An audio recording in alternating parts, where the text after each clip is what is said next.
ছাত্ৰ ছাত্ৰীসকল মই মৌচুমী তোমালোক সকলোকে জনাক মৌচুমী ইকো ক্লাছলৈ স্বাগতম জনাইছোঁ। আজি আলোচনা কৰিম BA 4th semester economics major Dibrugarh ইউনিভাৰ্চিটিৰ মেথমেটিকেল মেথড ফৰ ইকনমিক্স সেই পেপাৰখনৰ ইউনিট নাম্বাৰ 1ৰ এটা কুৱেশ্যন লৈছোঁ আৰু এই কুৱেশ্যনটোত আমি ইনডিফাৰেঞ্চ কাৰ্ভৰ যোনটা প্ৰপাৰ্টি পাইছিলোঁ convex to the origin and negatively slope এই কনচেপ্টটোৰ ওপৰত বেছ কৰি এটা মেথছ আমি আলোচনা কৰিম আৰু অলৰেডি আমাৰ কোৰ্চৰ ভিতৰত ইনডিফাৰেঞ্চ কাৰ্ভৰ যোনটা প্ৰপাৰ্টি আছে সেই প্ৰপাৰ্টিটা তোমালোকৰ লগত আলোচনা কৰা হ'ল। কিন্তু মই প্ৰথমতেও কৈছোঁ যে এইবাৰ মেথছৰ পেপাৰখনত তোমালোকে প্ৰথমতে থিয়ৰিখিনি চাবা, থিয়ৰিখিনি চোৱাৰ পিছত সেই থিয়ৰিটোৰ ওপৰত বেছ কৰি কেনেধৰণৰ কুৱেশ্যন আহিব পাৰে সেই কুৱেশ্যনখিনি আমি প্ৰেক্টিছ কৰিব লাগিব। ঠিক আছে, আজি তেনেধৰণৰ এটা কুৱেশ্যন লৈছোঁ আৰু এই কুৱেশ্যনটো CD প্ৰডাকশ্যন ফাংচনৰ এটা আমাক ফাংচন দিয়া হৈছে আৰু সেই ফাংচনটোত লেবাৰ এণ্ড কেপিটেল দিয়া হৈছে। গতিকে আমি প্ৰুফ কৰিব লাগে যে negatively slope and convex to the origin হয়। ঠিক আছে, গতিকে negatively slope and convex to the origin সেই কনচেপ্টটো বুজাৰ লগে লগে তুমি গম পাবা যে এইটো আমাৰ ইনডিফাৰেঞ্চ কাৰ্ভৰ যোনটো এটা প্ৰপাৰ্টি হয় সেইকেইটা আমি যেনেধৰণে প্ৰুফ কৰি দেখাইছিলোঁ সেইমতেই আমি প্ৰুফ কৰি দেখাম। গতিকে তাৰ যিখিনি ফিচাৰ্ছ আছিলে, গতিকে আমি কনভেক্স টু দ্য অৰিজিন আৰু নিগেটিভলি শ্লোপ এই কনচেপ্ট দুটা মন কৰিবা। যেতিয়া তুমি নিগেটিভলি শ্লোপ কৰিবা তোমাৰ ভেলুটো কিহত ওলাব? মাইনাছত ওলাব। ঠিক আছে, আৰু যেতিয়া কনভেক্স টু দ্য অৰিজিন বুলি আহিব তেতিয়াহ'লে ফাইনেল ভেলুটো তোমাৰ প্লাছত ওলাব। ঠিক আছে, যদিহে তোমালোকৰ নোলায় তেতিয়াহ'লে গম পাবা যে তুমি মেথছটো কৰোঁতে ভুল কৰিছা ক'ৰবাত। গতিকে প্ৰথমতে আমি চাব লাগিব যে আমি কোনটো কৰিলে ভুল হয়।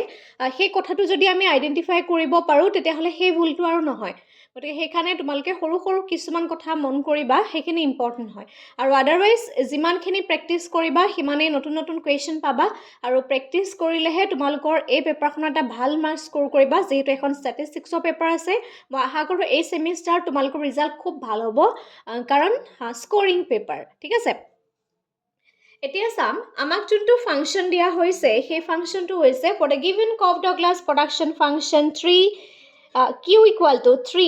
K ওপৰত পাৱাৰ 0.3 and L ওপৰত power 0.7 where K and L are labor and capital employed respectively. The proof that the function is negatively slope and convex to the origin. ঠিক আছে, এতিয়া সলিউশন যেতিয়া কৰিম প্ৰথমতে লিখিলাম যে আমাক কি দি থোৱা হৈছে গিভেন। আমাক এটা ফাংচন দিয়া হৈছে, ফাংচনটো Q equal to 3 K 0.3 and L 0.7 এইটো আমাক দি থোৱা হৈছে। তাৰপিছতে যেতিয়া আমি নিগেটিভলি শ্লোপ কৰিম বা এই ফাংচনটো কৰিম তেতিয়াহ'লে আমাক এটা প্ৰডাক্ট লাগিব, সেইটো হৈছে মাৰ্জিনেল প্ৰডাক্ট। আমাক মাৰ্জিনেল ফাংচনটো লাগিব। এতিয়া যিহেতু ইয়াত দুটা ভেৰিয়েবল আছে, এটা হৈছে লেবাৰ আৰু আনটো হৈছে কেপিটেল, গতিকে আমি দুবাৰ উলিয়াব লাগিব। ঠিক আছে, প্ৰথমতে উলিয়াই লোৱা the marginal product of labor. ঠিক আছে, the marginal product of labor is laborer marginal, that means MPL ওলাব লাগিব আৰু MPL উলিয়াবলৈ এগেইন আমি del Q by del L কৰিম। ঠিক আছে, del কিয় ইউজ কৰিছোঁ কাৰণ এইটো পাৰ্চিয়েল ডিৰাইভেটিভ, যিহেতু দুটা ভেৰিয়েবল আছে লেবাৰ এণ্ড কেপিটেল সেইকাৰণে পাৰ্চিয়েল হৈ গৈছে, গতিকে del Q by del L। তাৰপিছতে লিখা del by del L আৰু কিউ জেগাত আমি কি লিখিম? আমাক যে এটা ফাংচন দিয়া হৈছে সেই ফাংচনটো লিখিম 3 K ওপৰত পাৱাৰ 0.3 K ওপৰত পাৱাৰ 0.3 L ওপৰত পাৱাৰ হৈছে 0.7। এই ফাংচনটো এতিয়া আমি ডিৰাইভেটিভ কৰিম। এতিয়া চোৱা, এই ফাংচনটো ডিৰাইভেটিভ কৰিবলৈ হ'লে আমি কি কৰিছোঁ? উইথ ৰেচপেক্ট টু L কৰিছোঁ। ঠিক আছে, গতিকে 3K 0.3 লেখা, তাৰপিছতে যিহেতু উইথ ৰেচপেক্ট টু L কৰিছোঁ বাকীকেইটা কনষ্টেণ্ট থাকি পেলাই L ওপৰত পাৱাৰ কিমান আছে? L ওপৰত পাৱাৰ আছে 0.7। ঠিক আছে, L ওপৰত পাৱাৰ কিমান আছে? 0.7। গতিকে এইটো n হিচাপেটো আহিব, গতিকে এইটো তুমি ব্ৰেকেটতো এনেকৈ দি দিব পাৰা দেই, এইটো যিহেতু এটা ভেৰিয়েবল হয়। তাৰপিছতে L ইকুৱেল টু 0.7 minus 1।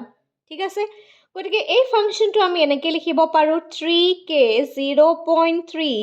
তাৰপিছতে এইটো হ'ব 0.7 ইনটু L ওপৰত পাৱাৰ 0.7 আৰু L ওপৰত পাৱাৰ -1। এইটো কিয় হৈছে চোৱা, যিহেতু ধৰি লৈছোঁ এটা ভেৰিয়েবল আছে A। ঠিক আছে, এই ফাংচনটোত আমাক দিয়া আছে ধৰি লৈছোঁ n - m। ঠিক আছে, গতিকে আমি ইয়াক এনেকৈও লিখিব পাৰোঁ an into a minus m হয়নে এনেধৰণে এইটো আমি লিখিব পাৰোঁ ঠিক তেনেধৰণে ইয়াত a l 0.7 minus 1 গতিকে আমি দুভাগ কৰি ললোঁ l ৰ ওপৰত পাৱাৰ এবাৰ 0.7 কৰিলোঁ আৰু l ৰ ওপৰত পাৱাৰ এবাৰ -1 কৰিলোঁ ঠিক আছে এতিয়া এইখিনি যদি আমি ভালদৰে সজাই লওঁ এই যিহেতু গোটেইখিনি পূৰণ হৈ আছে হয়নে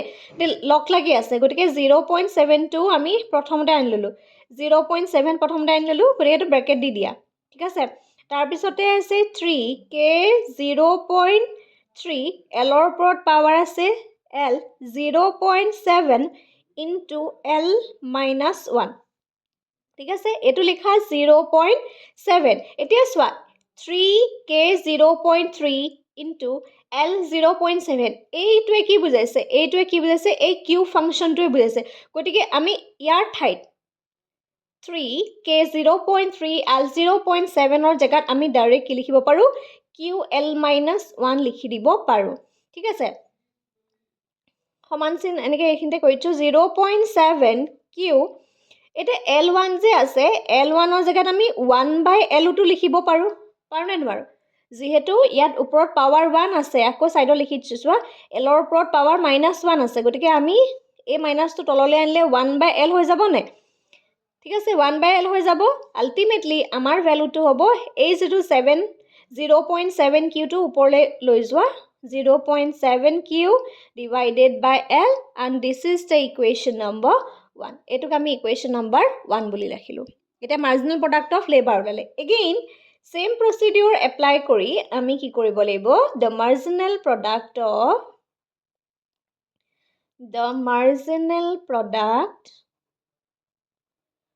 of capital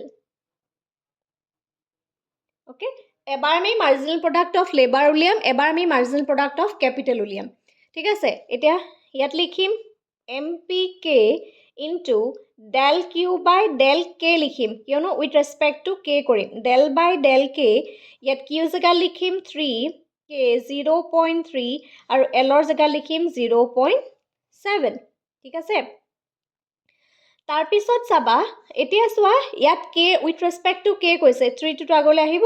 তাৰপিছতে k ওপৰত পাৱাৰ কিমান আছে 0.3 আছে হয়নে তাৰপিছতে k কি হ'ব 0.3 minus 1 যেহেতু এইটো ফৰ্মুলাৰ পৰা আহিছে again l 0.7 ঠিক আছে তাৰপিছতে এই ফাংচনটো আমি এনেকৈ লিখিব পাৰোঁ 3 0.3 k 0.3 into k minus 1 l 0.7 যেনেধৰণে আমি ইয়াত কৰিছিলোঁ ঠিক তেনেধৰণে আমি ইয়াতে কৰিলোঁ ঠিক আছে ইয়াতে কৰাৰ পিছত ইয়াকো আমি সজাই ল'লোঁ 0.3 টো বাহিৰলৈ উলিয়াই আনিলোঁ 3 k 0.3 l 0.7 আৰু এটা আছে k minus 1 ঠিক আছে এটা এই ফাংচনটোক 0.3 k 0.3 l 0.7 ইয়াৰ ঠাইত আমি ডাইৰেক্ট q বহাই দিলোঁ and k minus 1 মানে কি হ'ব 0.3 q 1 by k গতিকে আমি ইয়াত লিখিব পাৰোঁ 0.3 q by k and this is the equation number 2 এটো equation number আমি 2 বুলি লিখিলোঁ ঠিক আছে তাৰপিছতে নেগেটিভলি স্লোপ হয় যেতিয়া নেগেটিভলি স্লোপ হলে আমাৰ কন্ডিশনটো কি হয় ফৰ নেগেটিভলি স্লোপ যেতিয়া এটা ইকুৱেশ্যন নেগেটিভলি স্লোপ হয় তেতিয়াহ'লে dk by dl ৰ যোনটো ভ্যালু ইজ লেছ দেন 0 মানে কি শূন্যতকৈ সৰু আৰু শূন্যতকৈ সৰু হলে কি হয় শূন্যতকৈ সৰু হলে হয় যে বস্তুটো ভ্যালুটো আমাক কিহত লাব লাগিব মাইনাসত লাব লাগিব ঠিক আছে তাৰপিছতে dk by dl এতিয়া dk by dl ৰ cd production function যেতিয়া কৰিছিলোঁ তেতিয়াহ'লে তাক আমি পাইছিলোঁ এই প্ৰপাৰ্টিটো মাইনাস কি হৈছে mpl divided by mpk ঠিক আছে তাৰপিছতে ইয়াত আমি মাইনাসটো মাইনাসৰ জায়গাত বহা mpl ৰ ভ্যালু কিমান পাইছিলোঁ mpl ৰ ভ্যালু আমি পাইছিলোঁ 0.7 q by L আৰু MPK ৰ ভ্যালু পাইছিলোঁ 0.3 Q divided by K ঠিক আছে এইটো ভ্যালু আমি পাইছিলোঁ মাইনাছটো লগত লৈ যাবা দেই, মাইনাছটো এৰি থৈ নাযাবা, মাইনাছটো লগত লৈ যাবা, যিহেতু ইয়াৰ আগত ফৰ্মুলাৰ পৰা মাইনাছটো আহিছে এই ভেলুটো নিগেটিভলি শ্লোপ হোৱাৰ কাৰণে। কাৰণ CD production function is also' negatively sloped, সেইটো আমি প্ৰপাৰ্টি প্ৰুভ কৰি দেখালোঁ অলৰেডি, যিখিনি আমাৰ কোৰ্চত জড়িত হৈ আছে সেইখিনিৰ লগত সকলোৱে শ্বেয়াৰ কৰা হৈছে, ঠিক আছে। এতিয়া চাবা ইয়াত কি হ'ব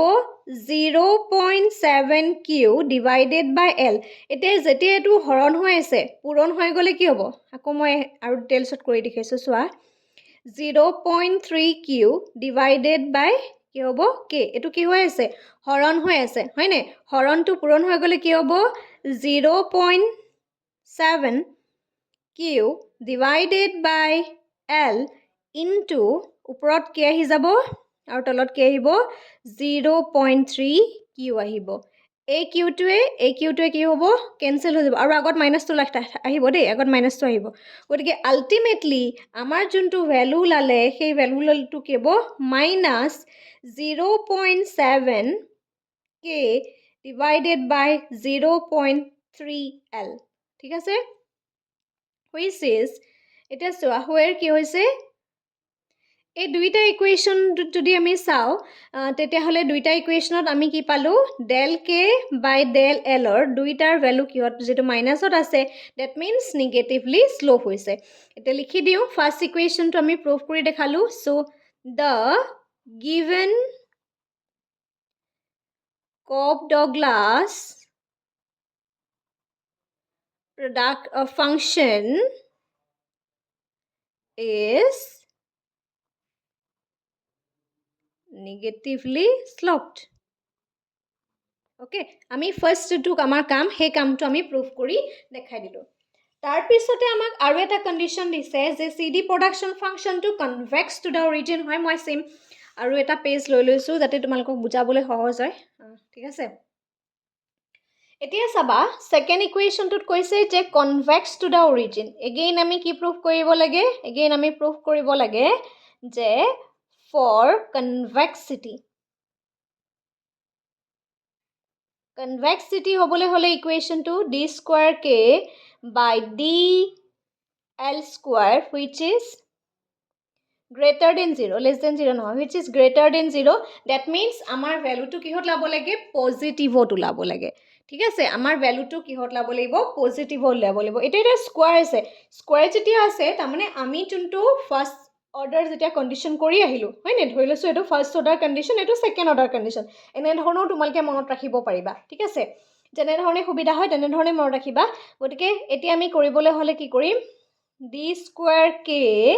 বাই DL², এই ফাংচনটো d বাই DL, ঠিক আছে। তাৰপিছতে আমি ইয়াত কি লিখিম dk বাই DL, এই ফাংচনটো আমি কি কৰিব লাগিব এগেইন ডিৰাইভেটিভ কৰিব লাগিব।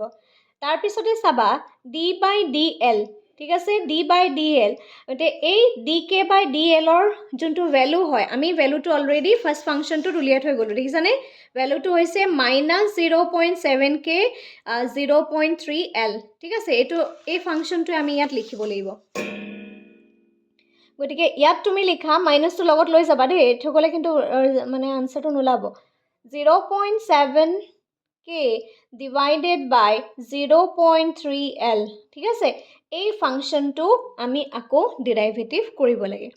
এতিয়া চাম এই ফাংচনটো ডিৰাইভেটিভ কৰিবলৈ হ'লে ইয়াত এটা প্ৰব্লেম হৈছে, যিহেতু এই ফাংচনটো আমাৰ কিহত আছে, যে এই ফাংচনটো আমাৰ মানে ভগ্নাংশত আছে, ঠিক আছে। এতিয়া ডিভিজন ৰুলটো হ'ব, ডিভিজন ৰুলৰ মতে এতিয়া আমি কি কৰিম, এই যে এইটো আমি ঝঞ্ঝটটা হটাই দিছোঁ, সেইটো হৈছে 0.7 0.3টো আমি কি কৰিলোঁ এজ এ কনষ্টেণ্ট হিচাপে বাঢ়ি উলিয়াই দিলোঁ, খালি লগত মাইনাছটো দি পেলাই আমি পঠাই দিলোঁ তাত, ঠিক আছে। যেতিয়া আমি ইয়াক মাইনাছটো দি পঠাই দিলোঁ আৰু ভিতৰৰ যোনটো পাৰ্ট হ'ব সেই ভিতৰৰ পাৰ্টটো আমি চাম, যিহেতু তলত কি ওপৰত থাকিলে K তলত থাকিলে L হয়নে, আমি K আৰু Lকহে এতিয়া ডিৰাইভেটিভ কৰিম, K আৰু Lক। এতিয়া যিহেতু তলত কি থাকিলে L থাকিলে, তলত থকাটো কি হ'ব L², ফৰ্মুলা মতলৈ আহিছোঁ দেই, যিটো ডিভিজন ৰুল হয়, ডিভিজন ৰুলৰ ডিৰাইভেটিভত তলত কি হ'ব L² আহিব, ঠিক আছে। তাৰপিছতে এইখিনিত আহিব L, ঠিক আছে। নেক্সট আহিব dk by dl মানে এই ফাংচনটো তলত থকা ফাংচনটো এনেধৰণে মনত ৰাখিবা তলত থকা ফাংচনটো স্কোৱাৰ কৰিম প্ৰথমতে আকৌ ওপৰত কি লওঁ প্ৰথমতে তলত থকা ফাংচনটো যেনেধৰণে আছে তেনেধৰণে লিখিম তাৰপিছতে ওপৰত থকা ফাংচনটো ডেৰাইভেটিভ কৰিম আমি ইয়াত মাইনাছ কৰিম প্লাছ নকৰোঁ মাল্টিপুলত আমি প্লাছ কৰিছিলোঁ ডেৰাইভেটিভত আমি কি কৰিম মাইনাছ কৰিম ছেকেণ্ড মনত ৰাখিবা কথাটো তাৰপিছতে ওপৰত থকা ফাংচনটো আকৌ যেনেকৈ আছে আমি তেনেধৰণে ৰাখি ল'ম ঠিক আছে নেক্সট ডি বাই ডি এল ইনটু এল ঠিক আছে এইটো যিখিনি ছাত্ৰ ছাত্ৰীৰ মেথছৰ বেছিক বেকগ্ৰাউণ্ড নাই তেওঁলোকেও যাতে কনচেপ্টটো টান নাপায় সেইটো মন কৰিবা কাৰণ যিমান পাৰি ইজি ৱেত কনচেপ্টবিলাক কৈছোঁ যাতে মনত ৰাখিবলৈ ভাল হয় 0.7 0.3 পেকেট ক্ল'জ অ'কে তাৰপিছতে চাম আমাৰ তলত যিটো এল স্কোৱাৰ আছে ঠিক আছে আমি এল স্কোৱাৰটো যেনেকৈ আছে আমি তাক সাল সলনি নকৰোঁ যেনেকৈ আছে আমি তেনেকৈ তাক ৰাখি দিম ঠিক আছে তাৰপিছত ইয়াৰ ওপৰত এলটো যেনেকৈ আছে আমি তাক তেনেকৈ ৰাখিম তাক আমি লৰচৰ নকৰোঁ ঠিক আছে তাৰপিছতে ডি কে বাই ডি এল এগেইন ডি কে বাই ডি এল আমি লগ পাই গ'লোঁ ডি কে বাই ডি এলৰ জেগাত আমি ডি কে বাই ডি এলৰ যোনটো ভেলু হয় সেই ভেলুটো এইটো হৈছে ডি কে বাই ডি এল তাৰ জেগাত ডাইৰেক্ট ইয়াৰ ভেলুটো বহাই দিব লাগিব ভেলুটো কিমান আছিলে আকৌ মাইনাছ আনিব লাগিব দেই মাইনাছ 0.7 কে ডিভাইডেড বাই মাইনাছ 0.3 এল ঠিক আছে তাৰপিছতে লিখা কি আহিব ডি এল বাই এল এতিয়া উইথ ৰেচপেক্ট টু যেতিয়া আমি এল কৰিম উইথ ৰেচপেক্ট টু এল কৰিলে এইখিনিতো প্ৰথমতে মাইনাছ আহিব মাইনাছ অহাৰ পিছত কে আহিব উইথ ৰেচপেক্ট টু এল যেতিয়া কৰিম এল আহিলে ইয়াৰ পাৱাৰটো কিমান হ'ব চাবা এল 1 মাইনাছ 1 যিহেতু এলৰ ওপৰত পাৱাৰ 1 আছে ঠিক আছে মই আকৌ ছাইডত লিখি দিছোঁ বস্তুটো যাতে তোমালোকৰ সুবিধা হয় 0.7 ঠিক আছে 0.3 আৰু আগত আছে মাইনাছ ঠিক আছে আগত মাইনাছ আছে এইটো ব্ৰেকেট ক্ল'জ কৰিলোঁ নেক্সট ষ্টেপত চাবা এল স্কোৱাৰ যেনেকৈ আছে তেনেকৈয়ে বঢ়োৱা ঠিক আছে এল লিখাৰ পিছত মাইনাছ লগত লৈ যোৱা 0.7 কে ডিভাইডেড বাই 0.3 এল ব্ৰেকেট ক্ল'জ কৰা মাইনাছ আনা কে যিহেতু ডি ইয়াত এল আছে এল মিনছ কি হ'ব এলৰ ওপৰত power L 1 minus 1 bracket close কৰিম তাৰপিছত চাবা ইয়াত ছেকেণ্ড ষ্টেপটোত মাইনাছ 0.7 এণ্ড 0.3 আমি এইটো যিহেতু বাহিৰত যেনেকৈ উলিয়াই থৈছিলোঁ ইয়াতো তেনেকেই আমি ৰাখিম ঠিক আছে ইয়াৰ তলত পাৱাৰ কিমান আছে এল স্কোৱাৰ আছে গতিকে এল স্কোৱাৰটো আমাৰ যেনেকৈ থাকিব আমি তেনেকেই ৰাখিম ঠিক আছে এল স্কোৱাৰটো যেনেকৈ ৰাখিবা তেনেকেই নেক্সট ষ্টেপত চাবা ইয়াত এল আছে ঠিক আছে যিহেতু ইয়াতো এল আছে আৰু ইয়াতো এল আছে ঠিক আছে ইয়াতো এল আছে ইয়াতো এল আছে ভালকৈ মন কৰা ইয়াত এল এই এলটোৱে কি হ'ব কাটা যাব এই এলটোৱে আমি কি কৰিলোঁ কাটি দিলোঁ ঠিক আছে এলে কাটাৰ পিছত নেক্সট ষ্টেপত চাবা কি থাকিব মাইনাছ 0.7 কে ডিভাইডেড বাই 0.3 হে থাকিব যিহেতু এলটো কটা গৈছে আৰু বাকী থাকিব মাইনাছ কে ঠিক আছে যিহেতু এলৰ ওপৰত পাৱাৰ নট হৈ যাব পাৱাৰ নট হৈ যোৱা মানে 1 হয় আৰু এইটো হৈছে কে ঠিক আছে গতিকে এই ফাংচনটো আমি এনেধৰণে লিখিব পাৰোঁ মাইনাছ 0.7 0.3 এইটো হ'ল ঠিক আছে তাৰপিছত ষ্টেপটোত চাম এই ষ্টেপটোত আৰু এগেইন চাবা এল স্কোৱাৰটো যেনেকৈ আছে এইটো সলনি নকৰিবা স্কোৱাৰটো লগত ৰাখি দিয়া তাৰপিছতে এই ফৰ্মটোলৈ এই ওপৰত যোনটো ফৰ্ম আছে সেই ফৰ্মটোলৈ মন কৰা এইটোতে আমি 0.3 ইয়াৰ ওপৰত কি আছে মাইনাছ 0.7 কে আছে ইয়াত কি আহিব মাইনাছ কে আহিব ব্ৰেকেটটো ক্ল'জ কৰিছোঁ আকৌ এবাৰ লিখি দিওঁ মাইনাছ 0.7 0.3 তাৰপিছতে আহিব এল স্কোৱাৰ তাৰপিছত চাবা মাইনাছ 0.7 কে ঠিক আছে মাইনাছ ওকে ইয়াত কিবা থাকি গৈছে নে চাই দিছোঁ অ'কে এইটো থাকিব 0.3K সৰি এইটো 0.3K এইটো হ'ব 0.3K ডিভাইডেড বাই 0.3 আমি কি কৰিম এইটো এনেকৈ লিখি পেলাই সেইটো ব্ৰেকেটটো ক্ল'জ কৰি দিছোঁ ঠিক আছে নেক্সট ষ্টেপত আকৌ এবাৰ চোৱা minus 0.7 divided by 0.3 bracket close কৰা এইখিনি ধৰিব নাই পৰা বুলি মই আকৌ এবাৰ তোমালোকক লিখি দিওঁ দেই 0.3 তাৰপিছত চোৱা minus 0.7K again minus 0.3K দেখিলানে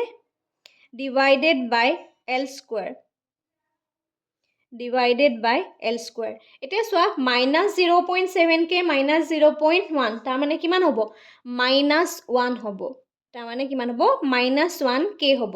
কাৰণ মাইনাছে মাইনাছে প্লাছ হয় ইয়াত 0.7 0.3 এই দুটা প্লাছ কৰিলে কি হ'ব 1 হ'ব যেহেতু দুইটা আগত মাইনাছ চিন আছে গতিকে মাইনাছত আহিব নেক্সট ষ্টেপটোত চাবা আই হোপ সকলোৱে দেখা পাই আছা নেক্সট ষ্টেপত চাবা মাইনাছ 0.7 0.3 ব্ৰেকেট ক্ল'জ কৰা তাৰপিছতে তলৰ L স্কুৱাৰ আহিব এই ওপৰত যিটো অংশ থাকিব অনলি মাইনাছ কেহে থাকিব ঠিক আছে মাইনাছ কে বাই এইটো মাইনাছ কে থাকিব মাইনাছ কে বাই 0.3 থাকিব ঠিক আছে মাইনাছ কে বাই 0.3 থাকিব ঠিক আছে এতিয়া চাবা এই যে L2 ডিৰাইভ হৈ আছে মানে ডিভিজন হৈ আছে হৰণ হৈ আছে হয় না আমি পূৰণ কৰি ল'ব পাৰোঁ ইয়াক কেনেকৈ পূৰণ কৰি ল'ব পাৰোঁ চোৱা ইমান ষ্টেপ নকৰিলেও হয় কিন্তু যিখিনি ছাত্ৰ ছাত্ৰীৰ বেছিক মেথছৰ বেকগ্ৰাউণ্ড নাই বা কোনটো ষ্টেপৰ পৰা কোনটো ষ্টেপ কেনেকৈ হয় এইখিনি ক্লিয়াৰৰ কাৰণেহে মই বহুত বেছি দীঘলীয়া কৰি গৈ আছোঁ আদাৰৱাইজ কুৱেশ্যনটো বেছি দীঘল নহয় এতিয়া চোৱা এইটো হৰণ হৈ আছে কেনেকৈ হৈ আছে চাবা দেই ইয়াত আছে মাইনাছ কে বাই 0.3 হয়নে হৰণ হৈ আছে L স্কুৱাৰ এইটোৱে হৈ আছে আমি যদি ইয়াত হৰণ কৰোঁ হয়নে নহয় তাৰপিছত চাম minus 0.7 divided by 0.3 তাৰপিছতে হ'ব minus k by 0.7 এইটোক আমি কি কৰি দিওঁ পূৰণ কৰি দিম পূৰণ কৰি দিলে L2 কি যেতিয়া আমি ইয়াক পূৰণ কৰি দিম হয়নে পূৰণ কৰি দিলে কি হ'ব ওপৰলৈ আমাৰ কি হ'ব L স্কুৱাৰটো কি হ'ব গুচি যাব ঠিক আছে ওপৰলৈ আমাৰ L স্কুৱাৰ গুচি যাব দেখা পাইছা সকলোৱে যেতিয়া আমি ইয়াক উল্টা কৰি দিম ঠিক আছে যেতিয়া আমি ইয়াক উল্টা কৰি দিম ওকে এতিয়া চাবা যেতিয়া এইটো ডিভিজন হৈ থাকে আৰু এটা ষ্টেপ মই কৰিছোঁ মানে L স্কুৱাৰ বাই 1 হৈ আছে ঠিক আছে আমি ইমানখিনি নিলিখোঁ আৰু নেক্সট ষ্টেপত চাবা মাইনাছ 0.7 ডিভাইডেড বাই 0.3 এগেইন মাইনাছ k বাই 0.3 যেতিয়া এইটো হৰণ হৈ আছে পূৰণ হৈ গ'লে কি হ'ব ওপৰলৈ 1 যাব তললৈ কি আহিব L স্কুৱাৰটো আহিব ঠিক আছে আৰু ফাইনেল আমি এটা ৰিজাল্ট পাম মাইনাছ 0.7 ডিভাইডেড বাই 0.3 আৰু এই ফাংচনটো হ'ব মাইনাছ k বাই 0.3 L স্কুৱাৰ এতিয়া চোৱা ইয়াতো মাইনাছ আছে ইয়াতো মাইনাছ আছে যিহেতু এই দুটা পূৰণ হয় মাল্টিপ্লায়াৰ হয় হয়নে যিহেতু পূৰণ হৈ আছে সেইকাৰণে মাইনাছে মাইনাছে কেঞ্চেল হৈ যাব গতিকে আমি এটা ফাইনেল ভেলু পাম 0.7K ডিভাইডেড বাই 3.9 and 3.9 এই দুটা মাল্টিপ্লাই কৰিলে হ'ব 0.09 L স্কুৱাৰ ঠিক আছে 0.09 L স্কুৱাৰ গতিকে এইটো কিহত ওলালে আমাৰ প্লাছত ওলালে আমি কি পালোঁ that means del square k by dl square which is greater than 0 আমি সেইকাৰণে কি ক'লো the Cobb-Douglas production function যোনটো আমাক দি থোৱা হৈছে is negatively sloped and convex to the origin. Okay, এনেধৰণে আমি প্ৰুফ কৰি দেখাব পাৰোঁ তোমালোকে কুৱেশ্যনবিলাক ভালদৰে দেখা পাইছানে মোক এটা কমেণ্ট কৰি জনাবাচোন আৰু এনেধৰণে কৰিব লাগিব এইখিনি মই বহুত বেছি এক্সট্ৰা কৰি দিছোঁ তোমালোকে এক্সাম হলত ইমানখিনি কৰিব নালাগে ঠিক আছে কিন্তু কোনোবা যেতিয়া এটা ভিডিঅ'ত বুজোৱা যায় গতিকে কোনটো ষ্টেপৰ পৰা কোনটো ষ্টেপ আমি পাইছোঁ সেইখিনি বেছি ডিটেইলছত দিবৰ কাৰণেহে ইমানখিনি আমি কৰি দিছোঁ আৰু এক্সামত তোমালোকে যে এইটো L²/1 এইটো পাতিবই লাগিব সেইটো কোনো কথা নহয় গতিকে আমি কেনেধৰণে কোনটো ষ্টেপৰ পৰা কোনটো ষ্টেপ কৰিছোঁ সেইটো কাৰণে বহুত বেছি ডিটেইলছত কৰোৱা হৈছে আৰু এইটো কুৱেশ্যন কৰোঁতে বেছি সময় নালাগে যিহেতু মই ভিডিঅ'টো বুজাই কৰি গৈ আছোঁ সেইকাৰণে এটা কথাকে বাৰে প্ৰতি ৰিপিট কৰিছোঁ যাতে কিছুমান ষ্টুডেণ্ট আছে যিখিনিয়ে প্ৰথমতে এবাৰ বা দুবাৰ ক'লেই বুজি পায় কিন্তু আমি ভিডিঅ'খিনি প্ৰস্তুত কৰোঁ সকলো ছাত্ৰ ছাত্ৰীৰ কাৰণে যাতে কথাখিনি যাতে ৰিপিট কৰি থাকিলে এবাৰ নহয় এবাৰ হ'লেও কনচেপ্টটো বুজি পায় গতিকে সেইকাৰণে ভিডিঅ'টো যথেষ্ট দীঘল হৈ গৈছে মই আশা কৰোঁ তোমালোকে কনচেপ্টটো বুজি পাবা আৰু আজিৰ ভিডিঅ'টো বুজি পালানে মোক এটা কমেণ্ট কৰি জনাবা কাৰণ তোমালোকৰ কমেণ্টছবিলাকৰ ওপৰত বেছ কৰিহে নেক্সট ভিডিঅ'খিনি আমি প্ৰভাইড কৰিম আজিলৈ ভিডিঅ'টো ইমানেই ধন্যবাদ